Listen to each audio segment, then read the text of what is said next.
Olá, estamos aqui para mais um podcast da consciência. Meu nome é André Emboaba, sou consteladora familiar e terapeuta integrativa. Estou aqui com a minha companheira de podcast, Heloísa Brião. Elu, com você. Olá, eu sou a Elu, sou astróloga e terapeuta holística e hoje a gente vai falar sobre o Eneagrama espiritual. A gente chamou aqui o Nicolai Cursino para falar sobre esse tema. O Nicolai é professor, autor e treinador internacional de Eneagrama, ensinando diretamente mais de 15 mil pessoas ao redor do mundo. Criador do Enea Coach e presidente da Sociedade Brasileira de Eneagrama. Ele já esteve aqui com a gente, então muito obrigada por aceitar participar de novo, Nicolai. Muito obrigado, Andréia. Muito obrigado mesmo. E aí, gente, é uma honra ter você aqui de novo com a gente, Nico, e eu queria muito que você contasse um pouco sobre, que eu sempre comento com as pessoas, né, para quem me ouve falar muito de Eneagrama, eu sempre falo que você levou o Eneagrama para um outro nível, pelo menos é essa a minha visão, tá? E de muitas pessoas que eu conheço, que é tirar, né, esse Eneagrama da caixinha e levar a gente para um outro nível de consciência, e chegando mesmo nesse nível espiritual que é muito grande, né? Eu que participei dos seus Enea Coachings, e o Enea Coaching espiritual foi algo que foi muito profundo para todos nós que estávamos lá. Não que os outros não sejam, pelo contrário, todos são tão importantes quanto. Mas esse nível além, né, desse lugar de 9 raios, de personalidades e tudo mais, você levou para... Na minha percepção, você levou para esse outro lugar, que é um lugar que eu falo que é único, né? Que é esse lugar de levar a gente para a nossa própria essência, de fato, e a gente conectar com esse algo maior. E aí eu queria que você contasse um pouco como você chegou nisso e falar um pouquinho desse espiritual para a gente. Muito bem. Bem, eu acho que é preciso contar um pouco da história que está por detrás disso. Acho que isso é bastante importante, caso eu dê muitas voltas, porque é uma longa história, e vocês me direcionem, por favor, né? Acho que quando a gente fala do Eneagrama, e vou botar ele aqui bonitinho, né? A gente tem que entender esse sistema como sendo um sistema que tem uma origem muito antiga. Então, quando a gente vai olhar para as raízes desse sistema, a gente vai entender que lá na sua origem, seja qual foram os afluentes que trouxeram para esse lugar, porque isso aqui, na verdade, hoje, ele não vem de um lugar só, né? Foram rios de conhecimento de lugares diferentes que foram se juntando até criar o que a gente chama hoje de Eneagrama das Personalidades, que é, vamos dizer, a versão do Eneagrama mais usada, que traz os tipos psicológicos, por exemplo. Então, quando a gente volta na história do Eneagrama, é impossível a gente não voltar primeiro para o Egito Antigo. E acho que você sabe, eu estive lá 30 dias agora, em janeiro, e nós fizemos, de fato, uma expedição junto a professores como Russ Hudson, que é o autor de A Sabedoria do Eneagrama, o principal livro no mundo, e mais 17 professores, éramos em mais ou menos 20 ao redor do mundo, eu como único brasileiro, para ir atrás mesmo dessas origens, para investigar, para viver, para experimentar. O que é essa primeira raiz que leva as coisas para o Eneagrama? E a gente volta para Egito Antigo de alguma forma. A gente tem que olhar, primeiro, tem coisas muito interessantes sobre o Egito que falam muito sobre o próprio Eneagrama. Então, quando você volta para um Egito, o mais antigo que é conhecido na nossa história comum, vamos dizer, hoje a gente está falando de 4, 5 mil anos antes de Cristo. Hoje a gente sabe, na série que eu publiquei lá no YouTube, chamada Enea Coach no Egito, de que não é bem assim. Muito provavelmente tem o que o próprio Gurdjieff, que é um dos grandes nomes aí para trazer o Eneagrama como ele está hoje, não é o único, ele fala de que existe o Egito antes das areias, o Egito antes do Egito, o Egito antes do dilúvio. Então, a gente está falando de uma civilização que é muito mais antiga do que se imagina e que, de alguma forma, trouxe, através de caminhos bastante misteriosos, conhecimentos sobre o desenvolvimento psicológico e espiritual humano surreais, né? Então, você chegar num Egito, por exemplo, e você se dá conta de coisas simples, como as pirâmides de Giza alinhadas com Órion, num determinado momento do tempo, a esfinge com a cabeça, com o corpo de leão, num determinado posicionamento ascendente da constelação de Leo, no exato momento onde tem toda uma história, um design que foi feito numa civilização para que ela fosse a imagem e semelhança do céu na terra, né? O próprio Nilo, o Nilo é muito interessante, ele corta o Egito norte a sul como a espinha dorsal nossa, né? E como os chakras, eles são pontos de energia que as diferentes civilizações foram abrindo ao longo do tempo. Então, você imagina ter uma civilização que fez um design, vamos dizer assim, para se construir ao longo de milhares e milhares e milhares de anos. Isso dá um modo de olhar para a realidade muito diferente do nosso. A gente faz uma realidade, ou desenha uma vida para 10 anos, 20 anos, a gente tem dificuldade de desenhar para a próxima geração. Agora, para o egípcio antigo, e o interessante é que quando você volta, por exemplo, em Saqqara, que a gente está falando aí de 4.000, 5.000 antes de Cristo, quanto mais antigo, mais avançado nesse ponto. Então, não foi um conhecimento que foi se desenvolvendo, mas um conhecimento que foi se perdendo. E você olhar a partir de uma perspectiva de viver a realidade com a criação do céu na terra, né? As 100 e poucas pirâmides, muitas delas, elas alinham um determinado momento do tempo, aonde o Nilo batia com a Milky Way, com A Via como Láctea? chama ela? Com a Via Láctea, isso aqui no meio, e as diferentes constelações, como as Pleiades, como Órion, como estavam posicionadas onde estão as pirâmides. Só que isso não foi construído de uma vez só, foi construído ao longo de milhares de anos, ou seja, existe um master plan, né? Um plano maior que alguém desenvolveu e que alguém tem ele em algum lugar e que foi se construindo ao longo do tempo. Quando você vai para Saqqara, que é as pirâmides mais antigas, as figuras normalmente que estão ali na parede ainda não existiam não se falava de deuses ou faraós, que na verdade não são deuses, são princípios. A tradução de deuses foi uma tradução bastante errada. O Egito nunca teve vários deuses, o Egito sempre teve um só princípio. Só que esse princípio pode se manifestar de formas diferentes. É assim que as formas aparecem.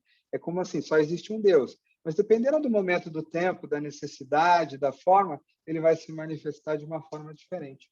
Que não é diferente do que a gente vive, por exemplo, no Enneagrama, dos 9 raios, nas energias arquetípicas e tudo mais. Então, você ter uma civilização como Saqqara, onde eles não concebiam a palavra espiritualidade, não existia nada assim. Por que não existia a palavra espiritualidade? Porque não existia nada que não fosse isso. Então, para você conceber uma palavra, você tem que ter algo que não seja ela. Então, esse próprio conceito que a gente vive hoje, de homem e espiritualidade, ele está enraizado numa dualidade muito grande da gente. A gente fala de espiritualidade como se fosse uma entidade externa, como se ela estivesse, sei lá, em algum céu, em algum lugar, ou eu tenho que parar agora para entrar em contato com a espiritualidade. Não dá. Tudo né? É claro que eu posso me perder de mim, ou estar mais dormindo, estar mais acordado, mas você ter uma civilização inteira que vive esse conceito é uma coisa muito impactante quando você passa por isso. E além de Egito, algumas ligações muito diretas, Gurdjieff foi um dos nomes que trouxeram o símbolo do Enneagrama até os dias de hoje. Por que eu falo o símbolo do Enneagrama? Porque o Gurdjieff nunca teve nada a ver com o Enneagrama psicológico, nem o Enneagrama dos 9 tipos. O Gurdjieff sempre ele foi alguém que encontrou esse símbolo, segundo a própria descrição dele, em uma comunidade iniciática, Sarmung, no Oriente, a qual possivelmente não é revelada de forma nenhuma. E ele traz esse símbolo como uma união de 3 leis fundamentais que ele aprendeu principalmente no Antigo Egito. Quando você olha para o círculo aqui e volta lá para Hermes Trismegisto, olha para o que está nas paredes dos templos egípcios, você vai ver a unidade, né? Parece um conceito simples, mas você realmente compreender que tudo que existe é uma coisa só, como conceito mental, meio New Age, mas você viver dessa forma é uma coisa completamente diferente. A gente não tem a menor ideia do que seja isso. A gente vive com um senso de separação. Você toma uma decisão, você não está pensando claramente como ela... Você não está com o teu corpo conectado na Terra inteira, sentindo os impactos que ela está tendo os impactos das tuas emoções ou vendo como ela afeta mentalmente os outros lugares. nós vivemos separadamente, né? Nós somos indivíduos separados, famílias separadas, entidades separadas, países separados. A gente vive. E quando você vai para uma lei de unidade, né? Tudo tem origem em um só, e um só é tudo que há, e é um círculo, né? Em processos. O Gurdjieff traz a lei do um como algo fundamental. E ele também traz uma coisa que está muito forte no templo de Luxor. Em quase tudo que está no Egito, você vê a trindade, né? Que é o triângulo aqui no meio. Então, a minha unidade ela está sempre suportada pela trindade. Aqui não dá para ver, mas se fosse um elemento em 3 dimensões, tá? Este triângulo ele emana do círculo e ele está segurando essas linhas que não são o triângulo, porque essas linhas elas têm movimento, elas pulsam e elas precisam do triângulo para segurar elas. Então, quando você vai, por exemplo, no templo de Luxor, e Gurdjieff viveu quase uma década lá, né? Ele chegou a, quando você vai ao filme Encontros com Homens Notáveis, você vê que uma parada grande que ele dá é no Egito. E ele foi, inclusive, levou as pessoas para passear de camelo. O Gurdjieff se virava como podia, né? Ele era uma malandragem espiritual, ele era bem conhecido. E ele viveu muitos anos em Luxor. E é provavelmente de Luxor, do templo de Karnak, ou do templo do homem, né? do templo de Luxor, que ele tira essas questões da trilogia. É um dos vídeos, inclusive, que eu faço lá na série. Então, tudo o que emana do Uno, ou que se constrói no Uno, ele precisa necessariamente, neste mundo que a gente vive, de uma trindade, de 3 forças. Então, exemplos... Mas isso não é uma coisa conceitual, está em tudo. Imagina você sair no Egito ou olhar através do Enneagrama para a realidade, aí você está vendo lá a guerra da Rússia, e aí você vê que você, de repente, está torcendo para um lado. E aí você se dá conta que, peraí, mas a lei fundamental está me dizendo que enquanto eu estou polarizando de um lado para outro, eu estou sem consciência. Então, eu vou torcer para esse lado vai lá, vai ganhar, e aí o que era vítima se tornou assassino. E daqui a 2, 3, 4, 10 anos, eu tenho um outro ditador que entrou no lugar fazendo alguma coisa. Então, a lei da trindade ela vai dizer o seguinte, peraí, você precisa conseguir enxergar onde está a terceira força. Que elemento que está acima dessa disputa? Quando eu falo em, por exemplo, o bem vence o mal, quando você volta para a espiritualidade egípcia ou para a lei do 3, isso não existe. Até porque não existe bem e mal, existe luz e escuridão. Mas nós muitas vezes torcemos, entre aspas, para o bem, né? E aí vale lembrar algumas coisas. As maiores atrocidades da humanidade, todas, sem exceção, foram produzidas até hoje em nome do bem. Em nome de uma guerra santa, em nome de uma religião, em nome de Jesus, em nome do que quer que seja.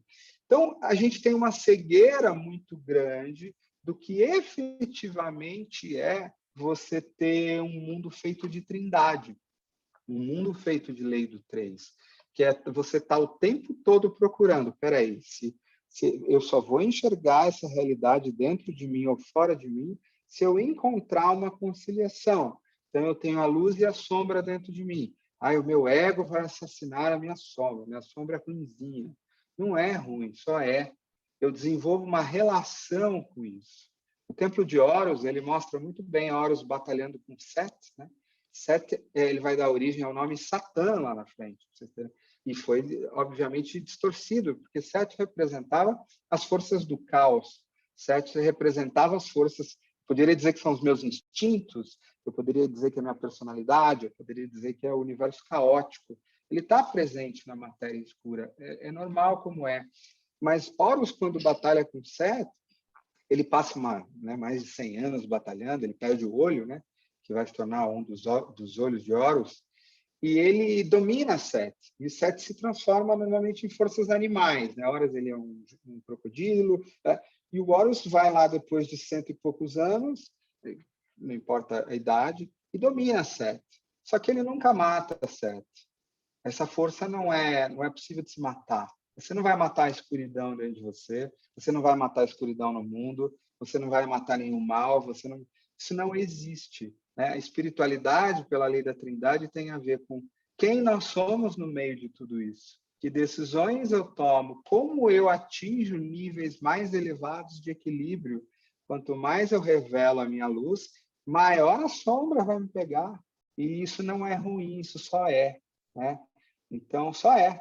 O meu risco vai aumentando. Quanto mais eu ilumino a mim mesmo, maior aumenta o meu risco. E vai ser sempre eternamente assim.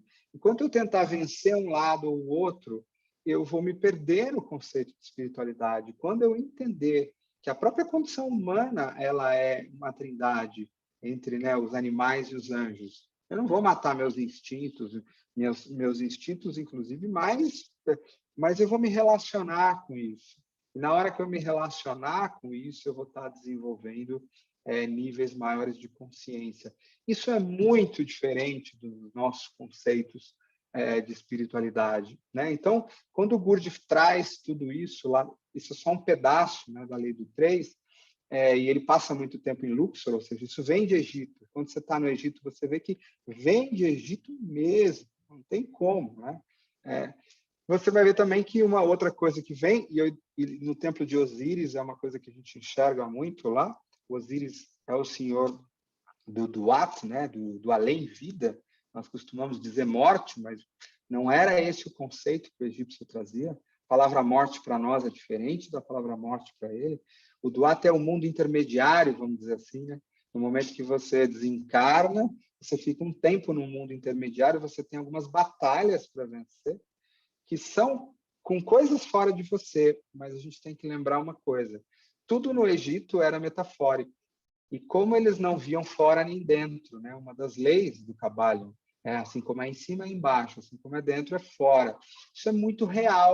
Então eles viam a Via Láctea, as pirâmides, como acontecendo aqui dentro, acontecendo lá fora.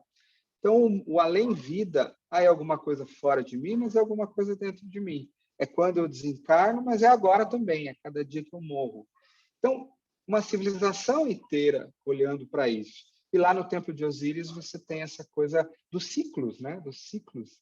E o ciclo ele está aqui no retorno, ele está em todo o ciclo a atuação de uma trindade, e ele tem, né, a Ixad, que formam aqui os 7 estágios de transformação.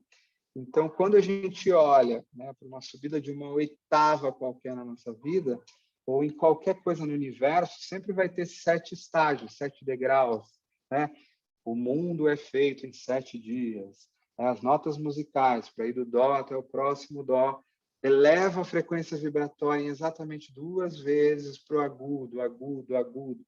O que eu faço? São 7 estágios. Então, essa parte do Eneagrama toda, inclusive, no Egito haviam as Eneades, que eram conjuntos de 9 deuses que davam suporte a determinados lugares. Não são exatamente os 9 aqui, dos 9 raios, eles mudavam conforme a necessidade.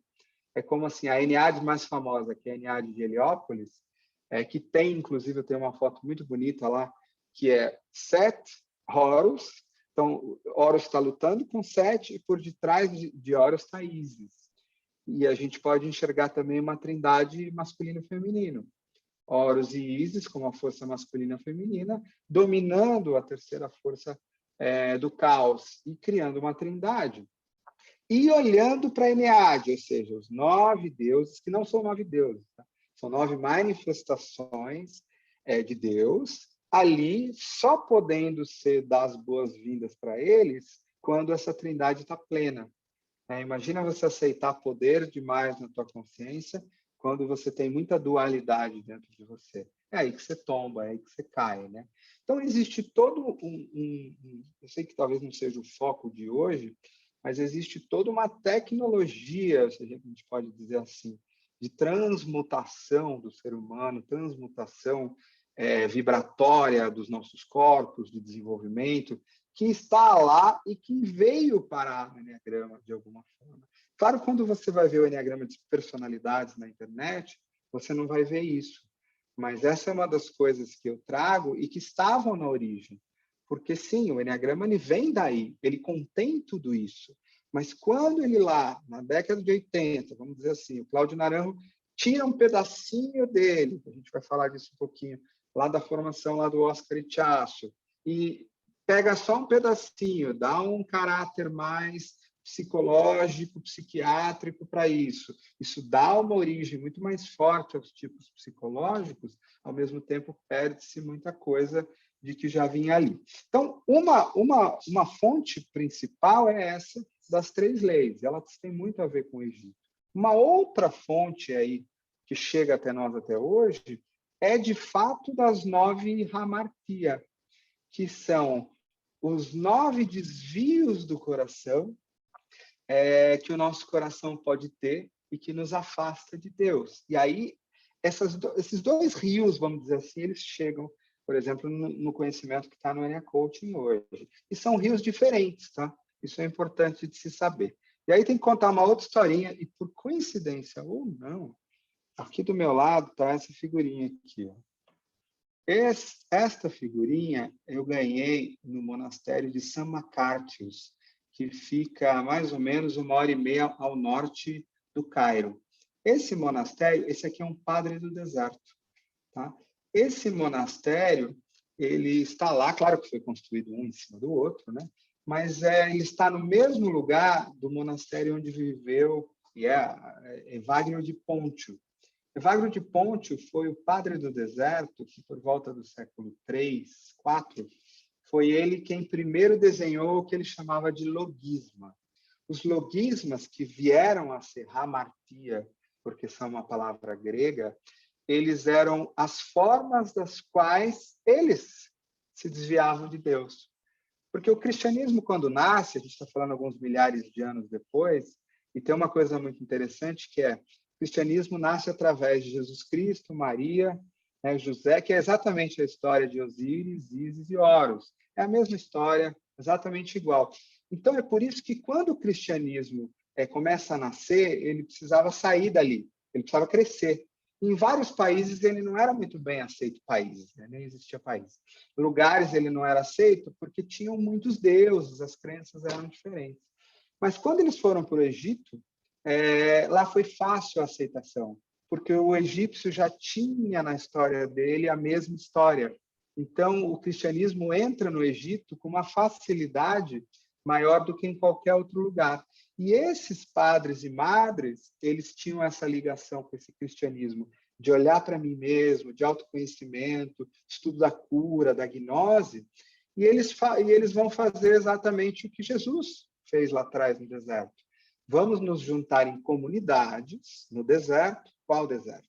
No Egito, que é onde todo mundo ia.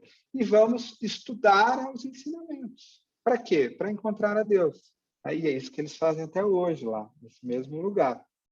E uma das coisas que o Evagrio de Pontio começou a estudar bastante foi que, quando eles sentavam, imagina, eles estão lá, vivendo numa comunidade, eram comunidades grandes, tá? 300, 400, 500, elas começaram a se criar padres e madres do deserto, tá? Homens e mulheres. Eles iam lá para aquele lugar para dizer o seguinte: como eu me aprimoro até que eu me encontre com Deus, vamos dizer assim.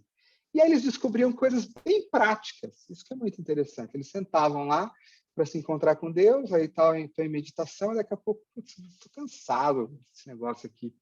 Eu queria estar fazendo tal coisa. Aí ele, nossa, existe um desejo de não estar aqui que me afasta de Deus. Existe uma preguiça de produzir a minha disciplina que me afasta de Deus. Nossa, a gente está aqui na nossa prática hoje, aquele padre lá chegou atrasado, ou não fez a tarefa dele ontem. Caramba, uma certa ira, um julgamento. Nossa, isso aqui acontecendo em mim me afasta de Deus, entre aspas. Então, eles começaram de uma forma bem prática mesmo. Quais são as armadilhas, as distrações desse estado incrível que se tem? E é quando o Evagrio de Pontio ele vai descrever, ele descreveu 8 primeiro, 8 hamartia, hamartia em grego significava errar o alvo. Então, que é assim, não é que você está fazendo uma coisa errada, tá? Não é um pecado que vai vir uma punição. É só que, se isso está acontecendo no teu coração, você se desviou de Deus, está errando o alvo. Então, para que eu estudo isso? Para você lembrar, para você prestar atenção, para você tomar cada vez mais consciência das distrações que você pode ter em relação a esse processo de encontrar Deus. E essas 8 distrações, né? Lá na frente, esse estudo, depois que o Evagrias vai, chega lá no Papa Gregório, é o Papa Gregório que vai pegar isso, vai achar bastante interessante, vai ser colocado, isso vai dar origem aos 7 pecados capitais, que depois também vai ganhando outra conotação, a coisa vai se enchendo de culpa, vai se enchendo de estratégias políticas por detrás disso, mas, de alguma forma, contém uma raiz muito interessante, que é espiritualidade era desenvolver a mim mesmo, olhar para mim mesmo. Deus não está em lugar nenhum. Deus está, entre aspas, eu me afasto de Deus, a minha condição mental, a minha condição de coração me afasta de Deus. E eu não estou aqui para me punir, eu só observo, eu vou aprender com isso, eu vou entender isso. Né? Então, seja qual for o pecado, né, vamos dizer assim, o meu coração, no ponto 1, ira, quando esse amargor entra aqui, eu já não sou mais aquela pessoa que está em conexão com o meu melhor eu, vamos dizer assim. Quando o orgulho vem a mim, tem uma carência por detrás dele. Eu já perdi essa soberba, que, aliás, Evagrio considerava o principal dos problemas, né? O pai de todos os outros. A minha soberba que me tira disso. Aí vai a minha vaidade, a minha inveja. Quando eu me comparo com algo, com alguém, eu estou perdendo a beleza do que está acontecendo aqui, eu estou me afastando de Deus, estou criando meu inferno particular, a gente pode dizer assim, né? Quando eu retenho a vida no ponto 5, quando eu me abro, estou criando meu inferno particular. Quando eu tenho medo, perdi a fé, perdi a confiança de que tem uma vida cuidando de mim, estou criando meu inferno particular. Quando a gula me faz desejar estar em outro lugar que não seja esse, estou criando meu inferno particular, estou saindo da vida, perdendo a vida.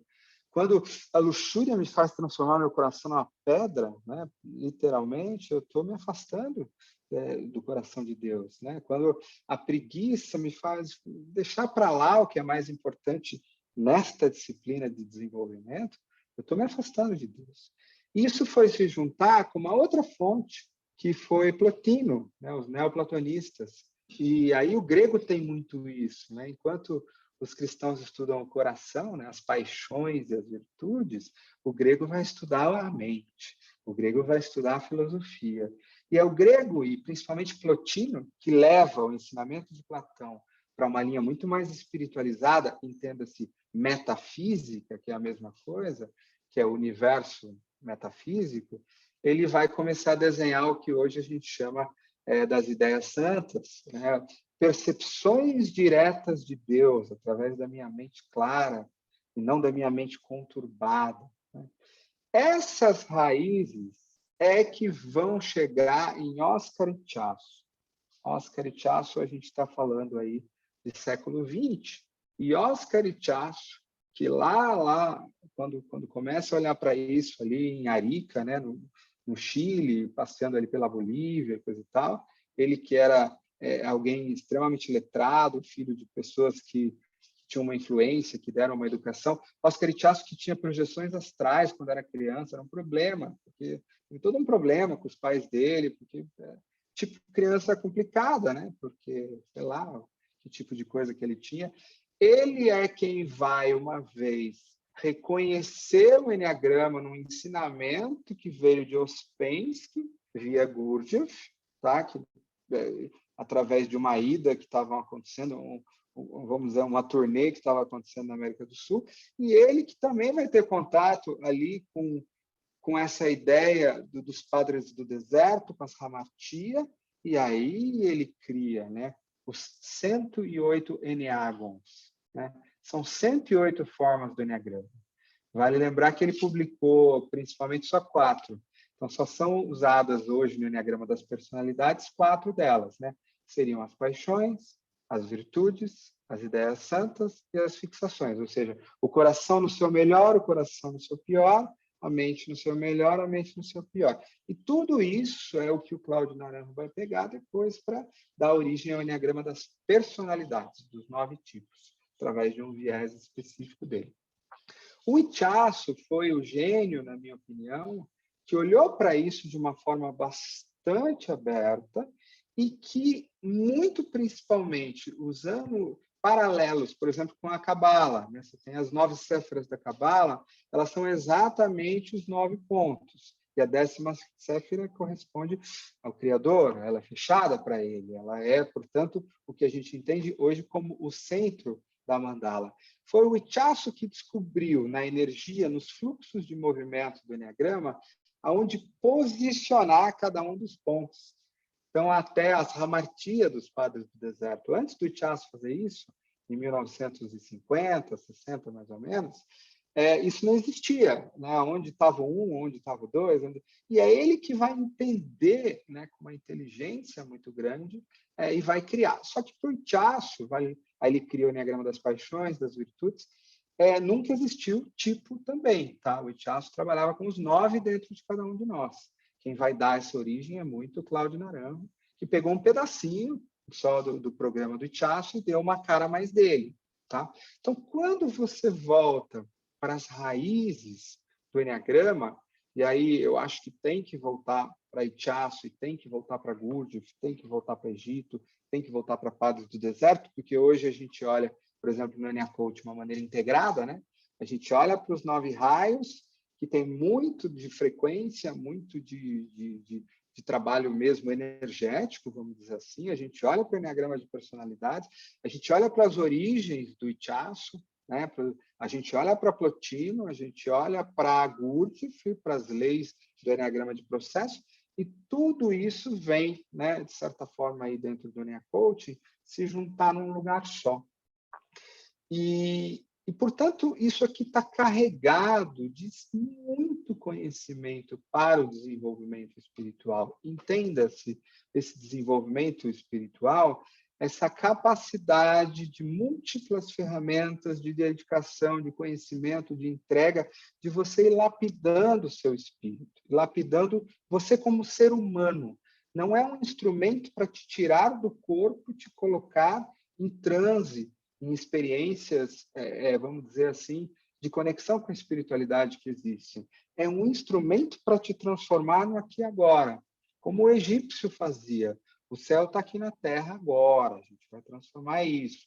Então, o Enneagrama ele vai trazer, através da aprendizagem prática e aplicação, de ver o mundo, ver a si mesmo nas 3 leis. Usar o Enneagrama de processo, olhar para esses 9 raios, tanto de uma perspectiva de um Enneacoaching, que é os 9 em mim, quanto de um desdobramento muito mais psicológico, enraizado, que é o Enneagrama de tipos, e que tem a sua beleza, principalmente no início de uma caminhada.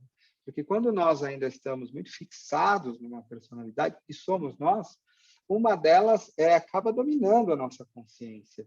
E ela acaba se tornando uma persona mais fixada, vamos dizer assim. É como se eu perdesse a mobilidade entre os 9 pontos. Eu congelei mais ou menos num só. Quando muito, eu dou um passinho nas minhas flechas. Eu estou congelado num só. Se eu estou congelado num só, é extremamente útil eu entender, peraí, o que está me congelando? Como que esse congelamento sequestra meus pensamentos? Mas para que eu quero saber isso? Para acordar, quando eles estiverem sequestrados. Na hora que eu estou pensando daquele jeito, está lá a Andréa quase, de repente, ela está lá e se pega meio fora do corpo, imaginando que algum momento seria melhor, lembrando do passado, sentindo isso, romantizando alguma coisa, se perdendo da realidade. Opa, ou achando que tal pessoa tem, né, mais habilidades, ou mais... Acorda, gente, eu já estudei isso aqui é armadilha. Volta, né? Volta para cá. E eu aprendo aí no coração e falo, peraí, mas meu coração está trazendo para dentro aqui, está introjetando, está segurando, está criando um loop com os meus pensamentos, que ficam melancólicos, que deixam meu coração mais no vazio, que ficam melancólicos, que deixam meu coração mais no vazio, que ficam melancólicos. Acorda, né? E aí no Enneacoaching você vai lembrar, acorda, vai para o corpo, né? Para sair, para cortar essas coisas. Porque eu não acredito mais nelas ao longo do tempo. Eu vou pegando a armadilha no pulo. Então, o grande barato de todo este conhecimento é você fazer o que os padres do deserto faziam, é você ter os conhecimentos de aprofundar, que é o teu aprimoramento como ser humano, a imagem e semelhança de Deus. Uma jornada que não vai ter fim. Você não vai passar uma porta da iluminação, vai tocar um sininho e falar, cheguei. Não tem sininho. Tem uma eterna construção. E você vai estar sempre podendo cair. A tua escuridão vai estar sempre andando junto com você. E aí, o quanto a gente tem que desenvolver de aceitação, quanto a gente tem que desenvolver de sabedoria, quanto a gente tem que mexer nas nossas crenças e tudo mais. Então, assim, essa volta para lembrar, lá no NA Coaching Espiritual, que a Andrea falou tanto, cada um dos NA Coachings, ele acaba trabalhando um pedacinho dessas técnicas. Infelizmente, não são todas. Teria que fazer 10 NA Coachings, ou, de fato, estabelecer uma escola espiritual, iniciática, por muito tempo. Então, a gente acabou escolhendo algumas coisas que eram muito centrais. Então, dentro do NA Coaching Espiritual, existia uma técnica que era usada quando o meu coração entrava nas paixões, na inveja, na ira, no orgulho, como eu trabalho o coração de fato. Não como eu me dissocio, tá? Porque a gente aprende a deixar isso para lá e vai trabalhar, vai fazer alguma coisa, vai pensar em outra. A gente tem 1000 formas de distração. Não, como é que eu entro, reconheço que o meu coração humano contém essa dor, esse sofrimento, e como faz a transmutação das paixões em virtudes? Aí aquilo que você viveu lá, foi uma modelagem feita dos processos que os padres do deserto faziam, ou que tem várias sabedorias de como, de fato, fazer a queima do coração, né? A alquimia do coração. E a gente também fez isso nas visões de mundo. Eu tenho as 9 crenças limitantes aqui. Como que eu faço para trocar essa visão limitada de mundo por uma visão ampliada? E é aí que a gente passa por aquele trabalho. No 9 Raios, a gente passa pelos movimentos energéticos, que fazem a transmutação do ponto de vista de corpo físico, corpo emocional, e aprende bases para usar nas personalidades. E lá no trabalho de instintos, a gente vai, de fato, trabalhar com essas energias de Sete, né, dentro de nós, energias da mãe natureza, energias animais, e se relacionar com elas. Não é impedir, não é travar, mas sim se relacionar com elas. É um pouquinho do que veio. Desculpa se falei muito. Mas não, falou, nossa, a gente ficou ouvindo, nem quer interromper para falar algo. Mas, diante de tudo, né, aí a cabeça começa blá, blá, blá, blá, né? A questão do que você traz, assim, no fim, é mais simples do que a gente pensa, mas também muito complexo, né? Porque se a gente for pensar, é o estado de presença que você sempre explica para a gente, né? Coisas que várias outras vertentes nos falam também, né? Estar no aqui e agora, pé no chão, é o corpo, é estar conectado, porque é assim que a gente consegue enxergar. Mas também, aí caiu uma ficha aqui, né? Que por mais simples que seja, né? Estar numa prática de presença, uma meditação, conectado com você, olhando para dentro, sentindo o seu coração, a gente precisa desses caminhos de desenvolvimento humano, de autoconhecimento, para a gente, acho que mais do que acreditar, para a gente estar pronto para se ouvir, né? Porque muitas pessoas ficam, é só uma meditação. Não, não é, é uma conexão com você, com o todo, né? Esse conecta que você sempre traz. É o conectar o corpo à terra, né? E aí a gente consegue conectar com algo além do que realmente existe, digamos assim, que é esse lugar que eu acho que a gente fica nessa busca interna também, de compreensão desse todo, né? E aí, Nico, eu queria ver assim com você uma pergunta, né? Porque você trouxe tanta coisa antiga, aonde a gente se perdeu? Quando que nesses ensinamentos antigos, né, que eram tão... A gente sabe um pouco da história, por conta de várias histórias que a gente lê e estuda, mas por que você acha que a gente se perdeu? Ou onde a gente se perdeu? Não sei se essa seria uma pergunta pertinente para esse tema, mas que é uma coisa que eu sempre falo, aonde a gente, né, deu o passo em falso aí, para a gente ter que voltar a isso. Já que a gente tinha todos esses ensinamentos da mão. E surgiu um gato aqui Então, no meio do caminho. surgiu, bonitinho ele. Eu não sei, André. Eu acho que qualquer coisa que eu te responder vai ser sempre a minha percepção limitada nesse momento do tempo, né? Não acho que nem eu, nem ninguém consegue dar uma resposta tão complicada, complexa. Eu não estava lá, vamos dizer assim. Eu posso ver o que me surge aqui. Eu acho que os ensinamentos, alguns ensinamentos muito preciosos, está muito claro que eles sempre estiveram aqui. Alguns ensinamentos muito preciosos. Quando você olha essas questões das leis fundamentais, quando você olha esse trabalho, né, as próprias leis de Hermes Trismegisto, você vai ver que toda a civilização que surgiu, ela contém a sua linhagem, que tem uma sabedoria espiritual bastante profunda. Ao mesmo tempo, eu vejo que, quando recuperados esses conhecimentos, nós possuímos hoje determinadas capacidades, habilidades, conhecimentos que poderiam fazer esse processo ser, inclusive, mais rápido. Então, nós temos hoje técnicas e tecnologias de transformação de uma crença.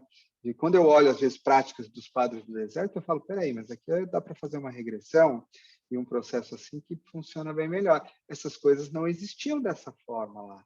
Hoje a gente tem um conhecimento psicológico que pode ser muito bem-vindo. Então, assim, eu acho que nós estamos num momento do tempo onde a gente, recuperando conhecimentos antigos e criando uma terceira força com conhecimentos modernos, psicológicos, caminhos, linhas, com ambiente digital, por exemplo, para ir para uma terceira força, a gente consegue ter a capacidade de subir um nível de consciência. Porém, o que eu acho? Como conhecimento de civilização, aí nós perdemos mesmo a maioria, né? E acho que foram várias coisas para a gente falar de Ocidente que aconteceram, né? Quando o Alexandre o Grande, tá? A gente falar de Egito, ele entra no Egito, ele ainda cuida do Egito. Ele é recebido muito bem. A própria Alexandria lá na frente reflete um pouco do olhar ao sagrado que ele dá. Quando o romano chega lá, o romano detona tudo. Ele não tem nenhuma visão disso. Ele faz questão de destruir, queimar, e aí ele vai chamar os outros de bárbaros, né? Isso é interessante. Agora, olha a nossa civilização. A gente admira o romano. A gente fala, é o romano que criou a nossa civilização. Quando o próprio grego dizia, olha, gente, não fui eu, foi o egípcio, tá? Eu aprendi com ele lá atrás. Então, essa foi uma civilização que foi apagada, foi uma tentativa de apagá-la, de desenhá-la de uma forma completamente diferente do que ela foi. E aí você vai para uma Idade Média, por exemplo, e aí você tem quase todo o próprio conhecimento grego sendo queimado, sendo destruído, sendo politizado.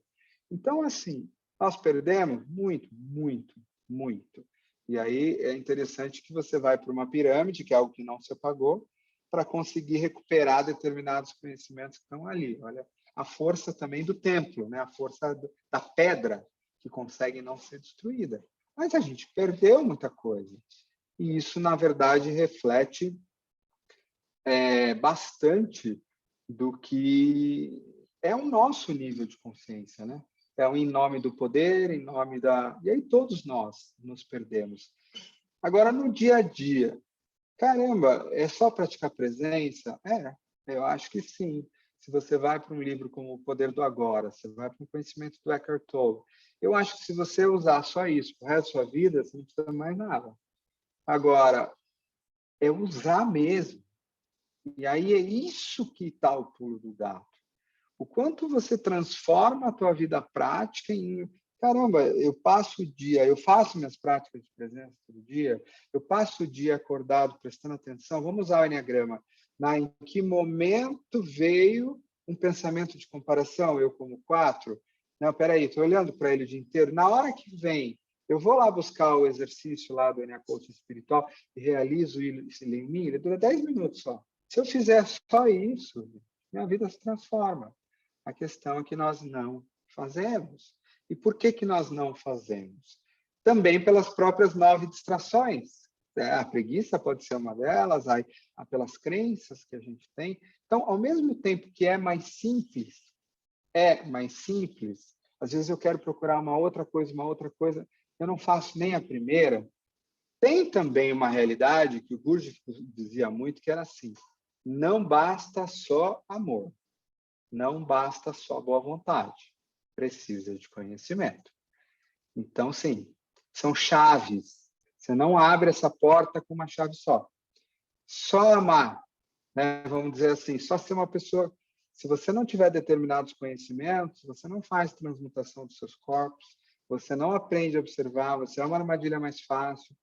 Então, tem conhecimentos que valem muito. Conhecimentos esses, que, por exemplo, sem o amor, vão ser mal utilizados e vão pender para a sombra.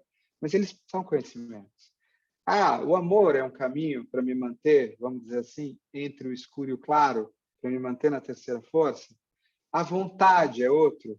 Eu tenho conhecimento à disposição, eu até sou uma pessoa legal, mas eu não tenho a disciplina e a vontade de continuar. Então, são chaves, sim. E o Gurdjieff, ele dizia muito isso: precisa de conhecimento. Então, tem determinados aspectos que o conhecimento vai ser necessário, sim. Agora, é este conhecimento que acaba se tornando produto de venda, por exemplo. E é este produto de venda que muitas vezes se deturpa no meio do caminho, porque o conhecimento em si só é desprovido da sabedoria de uma presença fundamental, ele vai acabar virando falso ouro, né? E assim vai. Mas eu acho, sim, que poderia ser muito mais simples do que a gente imagina do ponto de vista de complexidade mental, ao mesmo tempo exigiria uma disciplina de transformar a minha vida prática numa prática de espiritualidade, como faz o egípcio, que não é viver no mosteiro, que não é parar de pagar suas contas, que não é parar de tentar se entender com a sua vizinha aí. Não é isso.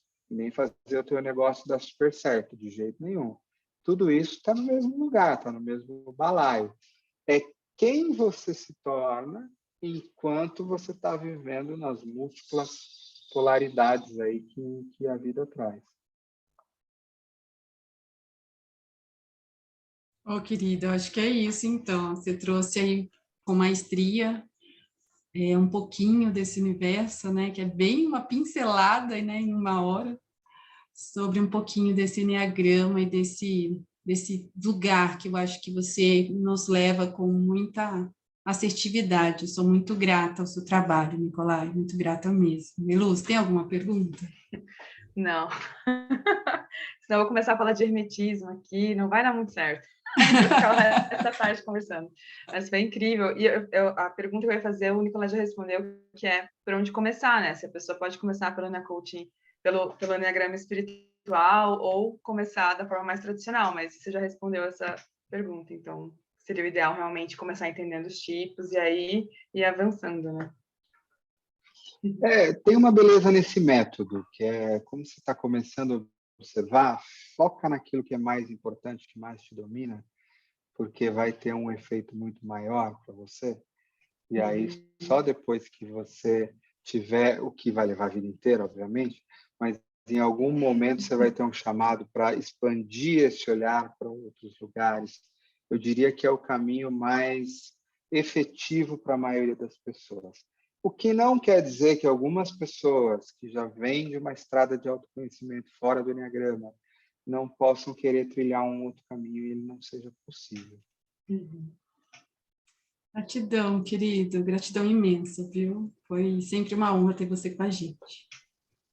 Obrigada, é isso, Nicolai. gente. Todos os contatos do Nicolai vão estar aqui nesse podcast, tanto no YouTube quanto no Spotify, mas qualquer dúvida é só chamar a gente no direct e a gente passa as informações, tá bom? Obrigada. Bom, e aí, também, se alguém quiser no YouTube tem uma série, né, tem playlists do Enia Coaching com todas essas aulas, com um por um. Tem a série Enia Coaching no Egito com 14 aulas. E tem também essa sobre os raios, sobre a astramatia. E principalmente no Instagram, dá para achar tudo por lá. Eu vou colocar todos, pode deixar. Então, tá bom, gente. Um beijo a todos. Tchau, tchau. Obrigada, tchau.